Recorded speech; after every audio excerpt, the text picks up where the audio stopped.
जी खुशामदीद एक दफ़ा फिर हमारे मुल्क के सजीले जवान, हमारे गाज़ी, हमारे वो तमाम लोग, हमारे वो भाई जिनकी ज़िंदगी में हिम्मत और हौसला इतना बुलंद है कि वो हर चीज़ की बाजी लगा के अपने मुल्क को बचाना जानते हैं। वो जानते हैं कि इस मुल्क में बसने वाले लोगों की क्या अहमियत है और वो अपनी जान कुर्बान कर देते हैं अपने लोगों के लिए, अपनी आवाम के लिए, क्योंकि वो समझते हैं कि उनकी ड्यूटी क्या है, क्योंकि वो समझते हैं कि उनकी ज़िम्मेदारी क्या है। अब हमारी ज़िम्मेदारी क्या है?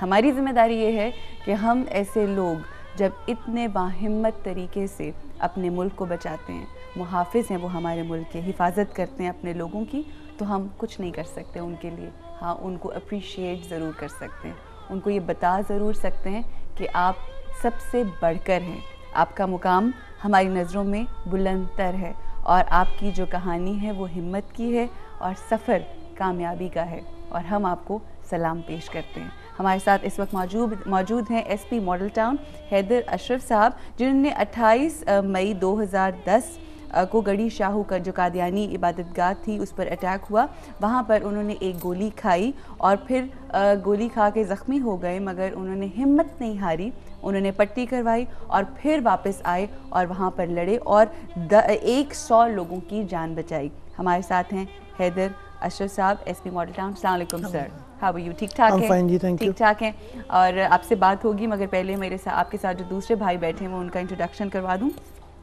ये जी हैं कांस्टेबल मोहम्मद इशफाक, जो कि 2004 में पुलिस में भर्ती हुए थे और FIA जो मॉडल टाउन की बिल्डिंग पर जब हमला हुआ तो उसमें ज़ख्मी हुए। इनकी 4 बहनें हैं, 3 भाई हैं, अब भी ड्यूटी करते हैं। और जब ये ज़ख्मी हुए थे, जब ऑपरेशन के दौरान इनके ऊपर चोटें आई थी तो पूरे जिस्म के ऊपर इनके स्टिचेस लगे थे, मगर आज भी इनका ये कहना है कि अगर मेरी जान जाती है इस धरती के लिए, इस मुल्क के लिए, तो मैं हाज़िर हूँ। हमारे साथ हैं मोहम्मद इशफाक। अस्सलाम वालेकुम भाई, कैसे हैं? ठीक ठाक हैं। सबसे पहले मैं आप लोगों से यही पूछना चाहूँगी कि ये जो हिम्मत और ये जो हौसला होता है, क्या होता है उस वक्त जब आप जानते हैं कि हमारे मुल्क को तबाह करने वाले, बर्बाद करने वाले वो दहशतगर्द जो हमारे दुश्मन हैं, हमारे भी, हमारे मुल्क व कौम के भी आते हैं, तो वो जज्बा क्या होता है, वो फीलिंग क्या होती है, उस वक्त क्या सोच होती है आपकी जब उनसे मुकाबला कर रहे होते हैं आप? उसमें सबसे इम्पॉर्टेंट चीज़ तो कन्विक्शन होती है कि जो कॉज है जिसके लिए आप लड़ रहे हैं वो दुरुस्त कॉज है। सही। ये चीज़ अगर आप में आ जाए, इनफैक्ट ये किसी भी पाकिस्तानी में आ जाए तो आप किसी भी एक्सटेंट तक जा सकते हैं। सिर्फ एक जज्बा होता है, रिस्पॉन्सिबिलिटी होता है या फ़र्ज़ होता है जो आपके जहन में होता है कि जी ये मासूम लोग जो हैं ये ट्रैप हुए हैं कहीं, या इनको सेव करना हमारी रिस्पॉन्सिबिलिटी है, तो वही चीज़ आपको आगे ले जाती है। सही। अच्छा, जिस वक्त ये वाक़या हो रहा था और आप ज़ख्मी हुए और आपको ले जाया गया और आपकी पट्टी की गई, जब ये हमारे कादियानी इबादत गाह का जो सारा सिलसिला हुआ था और 4 घंटे तक मेरा ख्याल है ये ऑपरेशन जो है वो चलता रहा था, उसके बाद 100 लोगों की जान बचा ली गई थी, तो मुझे बताइए कि उस वक्त आपके ज़हन में जो था वो क्या क्या आ रहा था? क्योंकि जब ये ऑपरेशन हो रहा था तो ये भी हो सकता था कि आपको गोली लग जाए, अल्लाह की ज़ात ने ज़ाहिर है जिसको रखना हो उसको रख लेता है, मगर आप के ज़हन में था कि अगर अब मेरी जान भी जाती है तो चली जाए? वो बिल्कुल इसी तरह ही हुआ था। I was the first to rush in. जैसे मैं पहुंचा हूँ तो आगे से गोलियों की बौछार आई है। बस तकरीबन 50 के करीब गोलियां लगी हैं मेरी गाड़ी को। अच्छा। और ड्राइवर मेरा हिट हुआ है, उसको 6 गोलियां लगी हैं। देन इवन उसकी बहादुरी को सलाम, ही मैनेज, उसने गाड़ी को कहीं एक सेफ पोजीशन पे खड़ा किया। सही। वो मेरे कान पे लगी है गोली उस वक्त, तो इमीडिएटली जो डिसीजन ये था कि या तो हॉस्पिटल चले जाएं या जो अंदर लोग हैं आपकी कहाँ लगी थी गोली? मेरे कान के ऊपर लगी। कान के ऊपर लगी थी? अच्छा, सही। तो उसमें इमीडिएट डिसीजन ये था कि या आप हॉस्पिटल चले जाएं या फिर दोबारा डट के खड़े हो जाएं। और अगर उस वक्त वही एक टर्निंग पॉइंट होता है, मैंने यही सोचा, मैंने कहा अगर मैं चला जाता हूँ वापस, I am the first to rush in, पीछे फोर्स आ रही है सारी, अंदर इनोसेंट लोग हैं, तो कमांड करने के लिए नेक्स्ट 15-20 मिनट्स में कोई और दूसरा बंदा आएगा, उस वक्त तक डैमेज बहुत ज़्यादा हो चुका होगा।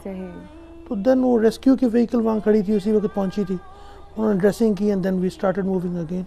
और उसका अजर अल्लाह ताला ने हमें ये दिया कि we were able to save like about 100 lives. माशाल्लाह माशाल्लाह माशाल्लाह। और ये कितनी, वो कहते हैं कि अगर आपने एक शख्स की, एक इंसान की जान बचाई तो आपने पूरी इंसानियत की जान बचाई।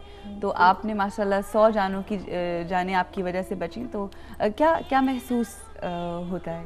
वो जिस वक्त हमने ब्रेक इन किया, वो पहली खिड़की हमने तोड़ी, अंदर से औरतों और बच्चों की चीखने की आवाज़ें आ रही थी, साथ ऊपर से हमारे ऊपर फायरिंग हो रही थी, अंदर ग्रेनेड एक्सप्लोजन्स हो रहे थे। लेकिन वो जैसे ही हमने खिड़की तोड़ी है और वो पहली बच्ची को हमने बाहर निकाला है, देन वो एक रिलीफ का मोमेंट था कि एटलीस्ट चले, नुकसान तो हो गया, कुछ तो अचीव कर लिया है हम लोगों ने, किसी की जान तो बचा ली। लेकिन देन वो बेचारे लोग जिन्होंने अपने आप को कमरों में महसूस किया हुआ था, वो एक एक करके बाहर निकलना शुरू हुए।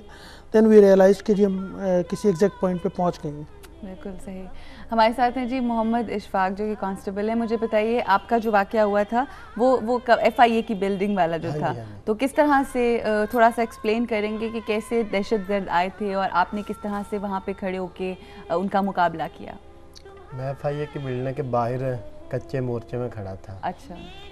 तो उसके फ़ौरन बाद हमें आवाज़ सुनाई देने लगी। सही। वो जो गाड़ी डबल कैबिन डाला था वो ज़ोर ज़ोर से चिखा रहा था। अच्छा। चीखें लगा रहा था। कौन? तो वो डाला। अच्छा, डाला। जिसमें धमाका खेल मुआद रखा। तो वो बंदा जो था वो चीखे मार रहा था? नहीं, हाँ। वो हॉर्न दे रहा था। अच्छा, हॉर्न दे रहा था। राइट राइट, अपनी गाड़ी का हॉर्न दे रहा था। ओके। हमारी तवज्जो उसी गाड़ी की तरफ हो गई। सही। उसके आगे एक और गाड़ी थी। सही। जो उसको रास्ता नहीं दे रही थी। ठीक है। हमने कहा शायद इसको कोई जल्दी हो। यूं ही वो 2-3 बिल्डिंगें आगे बढ़ा तो आगे FIA की बिल्डिंग थी। ठीक है। तो उसके आप मोर्चे पे खड़े थे। तो हमने कहा कि इसको रोकते हैं कि हॉर्न मत दिया करें। सही। लेकिन अभी रोका भी नहीं था। हाँ। तो उसने वो एक खाई थी FI बिल्डिंग के सामने। सही। तो उसने अपनी गाड़ी को उसके अंदर गिरा दिया। साथ ही धमाका हो गया। अच्छा। तो उसके बाद हमें एक करंट ने पकड़ लिया। अच्छा। तो उसके बाद क्या मतलब करंट? क्या वो बम के अंदर से करंट निकला। अच्छा। उसने मेरे जिस्म को पकड़ लिया। अच्छा। और उसके बाद वो मोर्चा भी मेरे ऊपर गिर गया। अच्छा। सही। तो उसके बाद बम के अंदर से एक ऐसी चीज़ निकली जिसने उठा के मुझे बाहर फेंका और साथ ही मैं नीचे ज़मीन पर गिर पड़ा। सही। फिर उसके बाद कोई पता नहीं चला, बिल्डिंग पूरी की पूरी तबाह होगी। सही। और उसके बाद मुझे हॉस्पिटल ले जाया गया। सही।